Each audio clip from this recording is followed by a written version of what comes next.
मराठीसह अनेक बॉलिवूड सिनेमांमध्ये झळकलेले अभिनेते अनंत जोग सध्या चर्चेत आहेत. अनंत जोग आणि उज्ज्वला जोग यांच्या घटस्फोटाला कित्येक वर्ष उलटूनही त्यांच्यात मैत्री कायम आहे. मराठी सिनेसृष्टीतील एक लोकप्रिय कुटुंब म्हणजे जोग फॅमिली. क्षिती जोग आणि तिचे आईवडील. एका मुलाखतीत क्षितीनं तिच्या आईवडिलांच्या नात्यावर, घटस्फोटावर भाष्य केलं होतं. अनंत जोग यांनी देखील घटस्फोटावर भाष्य केलं. उज्ज्वला आणि अनंत जोग हे क्षितीचे आई-बाबा. हे दोघेही मराठी इंडस्ट्रीमधले लोकप्रिय कलाकार. अनंत जोग यांनी मराठीसह अनेक हिंदी सिनेमांमध्ये देखील महत्त्वाच्या भूमिका साकारलेल्या आहेत. अनंत जोग म्हणतात, आमचा घटस्फोट झाला असला तरी आमच्यात मैत्री कायम आहे. अजूनही तिनं कधी बोंबलाचं कालवण केलं की ती मला फोन करून जेवायला बोलवते. कधी मला बोंबलाचं कालवण खायची इच्छा झाली की मी तिला फोन करून सांगतो. आम्ही फोनवर बोलतो देखील. कधी कधी आम्ही भेटतोही, असं अनंत जोग यांनी सांगितलं.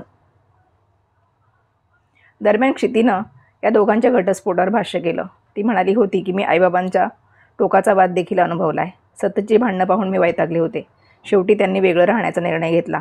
तेव्हा मी 18 वर्षाचे होते. मी, आई आणि बाबा आम्ही तिघेही वेगळं राहू लागलो. वेगळे राहून आम्ही सुखी राहत होतो. पण एकत्र असताना सतत भांडणं व्हायची. आमच्या तिघांसाठी देखील तेच योग्य होतं.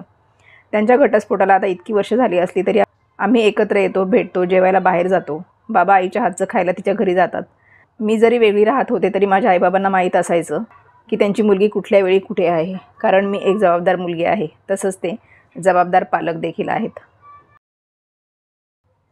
अनंत जोग यांच्या करिअरला बाळासाहेब ठाकरेंनी दिलं वळण. अनंत जोग इंडस्ट्रीत नवखे असताना बाळासाहेब ठाकरे यांनी त्यांची मालिका पाहिली आणि त्यांना बोलावून घेतलं व त्यांच्या करिअरला दिशा दिली. मुंबई सिनेसृष्टीतील खतरनाक खलनायक म्हणून अनंत जोग ओळखले जातात. त्यांनी आजवर अनेक चित्रपट आणि मालिकांमधून आपल्या अभिनयाने प्रेक्षकांची मनं जिंकलेली आहेत. खलभूमिका करूनही प्रेक्षकांची त्यांना नेहमीच पसंती मिळाली. अनंत जोग यांनी केवळ मराठीतच नव्हे तर हिंदीत देखील आपली छाप सोडलेली आहे. हिंदी सिनेसृष्टीत त्यांना बाळासाहेब ठाकरे यांच्यामुळे जागा मिळाली होती. ते म्हणाले, माझी तेव्हा कुछ खोया कुछ पाया ही मालिका सुरू होती. तेव्हा बाळासाहेब ठाकरे यांनी ती पाहिली आणि नंतर ते मला राज ठाकरेच्या लग्नात भेटले. तेव्हा मी पहिल्यांदा आयुष्यात बाळासाहेब ठाकरेंना पर्सनली बघत होतो. त्यांनी माझ्या खांद्यावर हात टाकला आणि म्हणाले, मला वाटतं की तुम्ही हिंदी सिनेमात काम केलं पाहिजे. आपला नानाभाऊ कसा पुढे गेला. मी त्यांना म्हटलं की बाळासाहेब, एकतर माझी तिथे कोणाबरोबर ओळख नाही आणि माझा स्वभाव. तेवढ्यात बाळासाहेब म्हणाले, नाही नाही, तुम्ही उद्या बंगल्यावर येऊन भेटा. माझा मित्र विजय गोखले, त्याचे वडील खासदार होते. तेव्हा मी त्यांना म्हटलं, असं असं झालं आहे तर जाऊ का भेटायला. त्यांच्या लक्षात असेल का त्यांनी मला बोलावले. तर तो म्हणाला की बाळासाहेबांची स्मरणशक्ती खूप स्ट्रॉंग आहे. मी त्यांच्या घरी गेलो तेव्हा मीनाताई आतमध्ये मासे तळत होत्या.